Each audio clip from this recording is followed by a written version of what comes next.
नमस्कार दोस्तों, मैं योगेश गावित, मोटिवेशनल स्पीकर और ट्रेनर। दोस्तों, पिछले वीडियो में हमने सीखा था कि लक्ष्य तय करना कितना महत्वपूर्ण होता है। इस वीडियो में हम सीखेंगे कि सही लक्ष्य का चुनाव कैसे करें। कई बार लक्ष्य के बारे में बातें सुनकर के हम लक्ष्य तय करना शुरू कर देते हैं, लेकिन हमें समझ में नहीं आता कि हम कौन सा लक्ष्य तय करें। इस वीडियो में हम सीखेंगे कि सही लक्ष्य का चुनाव कैसे करते हैं। तो सबसे पहला पॉइंट है दोस्तों, अपने रुचि का क्षेत्र ढूंढें। आप किस फील्ड में इंटरेस्ट लेते हैं, आपका इंटरेस्ट किस फील्ड में है, उस क्षेत्र को ढूंढने की कोशिश कीजिए। आप देख सकते हैं कि दुनिया के जितने भी सफल लोग हुए हैं, उन सफल लोगों का पहले कोई और कार्य क्षेत्र था और फिर दूसरे क्षेत्र में आकर के उन्होंने बहुत बड़ी सफलता हासिल की। ऐसा क्यों होता है? क्योंकि उनकी जो रुचि थी इस क्षेत्र में थी और उसी कारण से उन्होंने बड़ी सफलता हासिल की है। जैसे कि महेंद्र सिंह धोनी क्रिकेट में आने से पहले रेलवे में टीसी का काम करते थे। उसी तरह से रजनीकांत जो फिल्मों के एक्टर हैं, वो फिल्मों में आने से पहले बस कंडक्टर थे। नवाजुद्दीन सिद्दीकी वॉचमैन थे। संदीप माहेश्वरी फोटोग्राफर थे। बोमन ईरानी अपने चाय नाश्ते की दुकान चलाते थे। इसी तरह से डॉक्टर उज्ज्वल पाटनी जो थे, एक डेंटिस्ट थे, एक डॉक्टर थे, और उसके बाद उन्होंने अपना फील्ड चेंज किया और आज वो बेहतर मोटिवेशनल स्पीकर हैं। मतलब इन सभी लोगों ने अब पहले तो अपने रुचि का क्षेत्र ढूंढा और उसमें मेहनत करना कोशिश की। उसके बाद उन्होंने बहुत बड़ी सफलता हासिल की। दोस्तों, मैं बताना चाहूंगा कि आप भी अपना रुचि का क्षेत्र ढूंढिए। जब हम अपने रुचि के क्षेत्र में कार्य करते हैं तो उस क्षेत्र में जल्दी सफलता हासिल कर पाते हैं और वहां पर सफलता हासिल करने में ज्यादा हमें कठिनाई नहीं होती है। इसलिए रुचि का क्षेत्र ढूंढना आवश्यक होता है। इमर्सन नाम के एक विचारवंत कहते हैं कि आप अपने पसंदीदा काम को करना शुरू कर दीजिएगा। जब आप ऐसा करना शुरू कर देते तो आप जिंदगी भर काम नहीं करते। इसका मतलब ये होता है दोस्तों कि हम जब अपना पसंदीदा काम करते हैं तो वो हमें काम जैसा नहीं लगता है। उसमें हम एंजॉय करते हैं, उसमें हमें ज़्यादा मेहनत नहीं लगती है। इसलिए रुचि का क्षेत्र ढूंढने की कोशिश कीजिएगा। अगर हम रुचि का क्षेत्र में काम नहीं करते हैं तो हम अपने बेमन से काम करते हैं और प्रोडक्टिव वर्क नहीं कर पाते हैं। अपने आप से सवाल पूछिए कि मैं जो काम कर रहा हूँ, क्या उसी काम को करने के लिए मेरा मन मचलता था? क्या उसी काम करने के लिए मैंने निश्चय किया था? या फिर क्या मैं इसी काम को जिंदगी भर करने वाला हूँ? अगर इन सभी प्रश्न के उत्तर हाँ में आते हैं तो ठीक है। अगर ना में आते हैं तो अभी आपको अपने रुचि के बारे में सोचने की आवश्यकता है। सोचिए, अगर लता मंगेशकर, सचिन तेंदुलकर, अमिताभ बच्चन या फिर आमिर खान, इन लोगों ने अगर अपने रुचि के क्षेत्र में काम नहीं किया होता तो क्या होता? तो शायद ये लोग आज जितनी ऊंचाई पर है, जितनी सफलता उन्होंने हासिल की है, इतनी सफलता तक वो नहीं पहुंच पाते हैं। इसलिए जितने भी सफल लोगों को हम देख रहे हैं, उनका पैशन और प्रोफेशन एक ही है। तो आपका पैशन क्या है, आपका इंटरेस्ट का फील्ड कौन सा है, उसको ढूंढने की कोशिश कीजिएगा। उसी पर हमारा एक लक्ष्य तय कीजिएगा, ताकि क्या हो जाएगा, आप जल्दी और आसानी से सफलता हासिल कर पाए। अगला पॉइंट है दोस्तों, जब आप लक्ष्य तय करते हैं तो अपनी क्षमता का इस्तेमाल सही करें।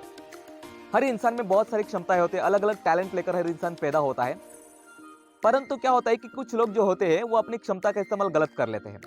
जैसे कि एक सॉफ्टवेयर इंजीनियर डेटा चोरी करके किसी का नुकसान करता है, तो दूसरा सॉफ्टवेयर इंजीनियर वो डेटा को सुरक्षित रख करके देश की सेवा करता है। उसी तरह से एक साइंटिस्ट जो होता है,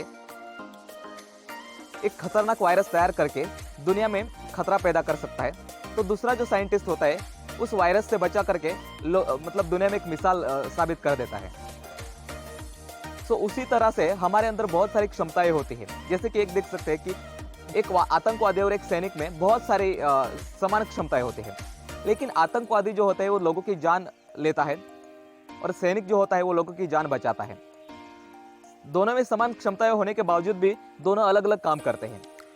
अगला टॉपिक से दोस्तों, लक्ष्य पाने के लिए सही रास्ते का इस्तेमाल करें। सही रास्ते का मतलब क्या होता है कि गलत रास्ता ना अपनाएं।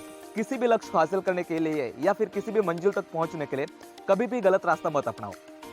कई बार जो लोग जो होते हैं कि जैसे कि गलत रास्ता अपना लेते हैं, धोखाधड़ी करना, 2 नंबर का बिजनेस करना, डाका डालना, चोरी करना या फिर सट्टा लगाना, जुआ खेलना वगैरह, इस तरह के जो गलत काम होते हैं उस गलत काम को करना शुरू कर देते हैं।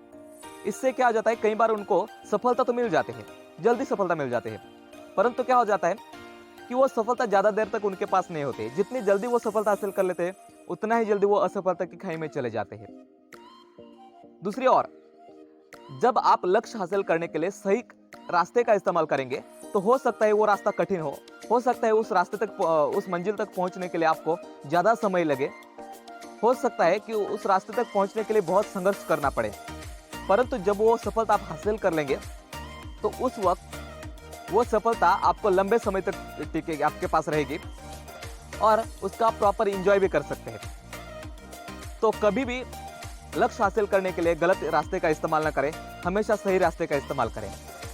अगला टॉपिक है प्रायोरिटीज सेट करें। हो सकता है कि आपके लक्ष्य जो है एक से भी बढ़कर ज्यादा हो सकते हैं, जैसे कि 10-15 आपके लक्ष्य हो सकते हैं। तो एक बार में आप 10-15 लक्ष्य तो हासिल नहीं कर पाते ना, तो उससे अच्छा क्या होता है कि आप प्रायोरिटीज सेट करें। आपका सबसे महत्वपूर्ण लक्ष्य कौन सा है उसको ढूंढने की कोशिश कीजिएगा। जब आप ऐसा करेंगे तो क्या हो जाएगा कि जब आप एक लक्ष्य को हासिल कर लेते हैं तो दूसरा लक्ष्य हासिल करने में आपको कॉन्फिडेंस मिल जाएगा, और एक साथ जब लक्ष्य हासिल करना शुरू कर देंगे तो एक भी लक्ष्य को हासिल नहीं कर पाएंगे। इसलिए सबसे महत्वपूर्ण चीज ये है कि प्रायोरिटीज सेट करें, सबसे महत्वपूर्ण लक्ष्य को हासिल करने की कोशिश कीजिएगा। अगला टॉपिक है एक समय में एक ही लक्ष्य पर फोकस करें। जैसे कि मैंने पहले ही बताया था कि अगर एक साथ आप लक्ष्य हासिल करने की कोशिश करेंगे तो शायद एक भी लक्ष्य हासिल नहीं कर पाएंगे। इसलिए एक समय में एक ही लक्ष्य पर फोकस कीजिएगा ताकि आप जल्दी सफलता हासिल कर पाए।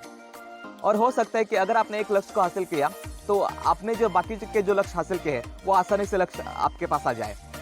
तो इसलिए एक समय में एक ही लक्ष्य पर फोकस कीजिएगा ताकि आप जल्दी लक्ष्य हासिल कर पाएंगे। तो मैंने 5 पॉइंट बताए दोस्तों आपको। सबसे पहले तो रुचि का क्षेत्र ढूंढे, अपनी क्षमता का सही इस्तेमाल करें, अपने लक्ष्य को हासिल करने के लिए सही रास्ता अपनाएं। अगला पॉइंट है प्रायोरिटीज सेट करें, और लास्ट का पॉइंट था एक समय में एक ही लक्ष्य पर फोकस करें। सो दोस्तों ये थे 5 टॉपिक्स। अगर आपको पसंद आते हैं तो अपने दोस्तों तक शेयर कर दीजिएगा। अगले वीडियो में हम सीखेंगे गोल सेटिंग कैसे करते हैं, स्मार्ट गोल सेटिंग क्या होता है। सो अगर आप मेरे वीडियोस मिस नहीं करना चाहते तो इस चैनल को सब्सक्राइब कर दीजिएगा और बेल आइकन को भी हिट कर दीजिएगा ताकि आपको नोटिफिकेशन मिलते रहेंगे। तब तक के लिए धन्यवाद।